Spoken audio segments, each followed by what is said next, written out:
வணக்கம். இன்னைக்கு மைஹோம் மைக்கிச்சனில் கரம் மசாலா எப்படி அரைக்கிறதுன்னு பார்க்கலாம்.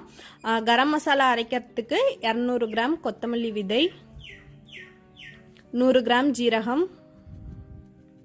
100 கிராம் சோம்பு, 50 கிராம் சுருள் பட்டை. இந்த பட்டை வந்து இந்த மாதிரி நல்லா சுருள் சுருளாக இருக்கும். 50 கிராம் கிராம்பு, 50 கிராம் ஏலக்காய், 50 கிராம் கசகசா, 25 கிராம் நட்சத்திர சோம்பு, 25 கிராம் மிளகு, 25 கிராம் கல்பாசி. இது கூடவே 25 கிராம் சாஹி ஜீரா இல்லைனாலும் பரவாயில்ல. அப்புறம் 15 கிராம் ஜாவித்ரி, 15 கிராம் பிரியாணி இலை, 10 கிராம் மராட்டி முக்கு, அப்புறம் ஒரே ஒரு ஜாதிக்காய் 1-2 உடச்சி சேர்த்துக்கோங்க. அதே மாதிரி ஒரு சின்ன துண்டு விரலி மஞ்சளையும் 1-2 உடச்சி சேர்த்துக்கோங்க. இப்போ இது எல்லாத்தையும் நல்லா வெயிலில் காய வச்சிடலாம். நல்லா சுளிர்னு அடிக்கிற வெயிலில் ஒரு துணி விரிச்சு போட்டு அது மேலே நல்லா பரப்பி விட்டு வெயிலில் காய வச்சிடலாம். ஒரு 5-6 மணி நேரம் நல்லா வெயிலில் காயணும். நல்லா வெயிலில் காஞ்சதுக்கப்புறம் அந்த பிரியாணி இலை பட்டையும் வந்து சும்மா 1-2 கையில் உடச்சி விட்றலாம்.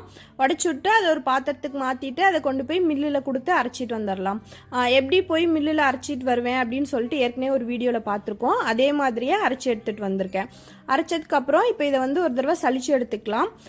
கரம் மசாலாவில் நம்ம என்னதான் மில்லில் அரைச்சாலும் கரம் மசாலாவில் சும்மா 1-2 திப்பி இருக்க தான் செய்யும்.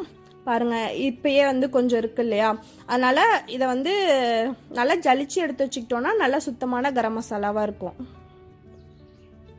இப்போ இதை வந்து பாட்டிலுக்கு மாற்றி வச்சிடலாம். நான் என்ன பண்ணுவேன்னா ஒரு பெரிய பாட்டில்லையும் அப்புறம் ஒரு சின்ன பாட்டில்லையும் வச்சுக்குவேன். பெரிய பாட்டிலில் இருக்கிறது அப்படியே நல்ல வாசனையாகவே இருக்கும். தேவைப்படும் போது அப்பப்போ கொஞ்சமாக எடுத்து இந்த மாதிரி ஒரு சின்ன பாட்டிலில் போட்டு வச்சுக்குவேன், அடிக்கடி எடுத்து யூஸ் பண்ணுறதுக்கு. அப்புறம் இந்த கரம் மசாலா வந்து நம்ம செய்கிற அசைவ உணவுக்கு எல்லாத்துக்குமே போட்டுக்கலாம். கோழிக்கறி, ஆட்டுக்கறி எல்லாத்துக்கும் சேர்த்துக்கலாம். ரொம்ப நல்ல வாசனையாகவும் இருக்கும், ரொம்ப நல்ல சுவையாகவும் இருக்கும். அது மட்டும் இல்லாமல் வெஜிடேரியன் ரெசிபி செய்கிறோம் இல்லையா, பிரியாணி, அப்புறம் இஞ்சி பூண்டு சேர்த்து செய்கிற எல்லா ரெசிபிஸ்க்குமே வந்து கரம் மசாலா சேர்த்துக்கலாம். ரொம்ப நல்ல வாசனையாக இருக்கும். அவ்வளோதான், கரம் மசாலா எப்படி அரைக்கிறதுன்னு இன்னைக்கு பார்த்தோம்.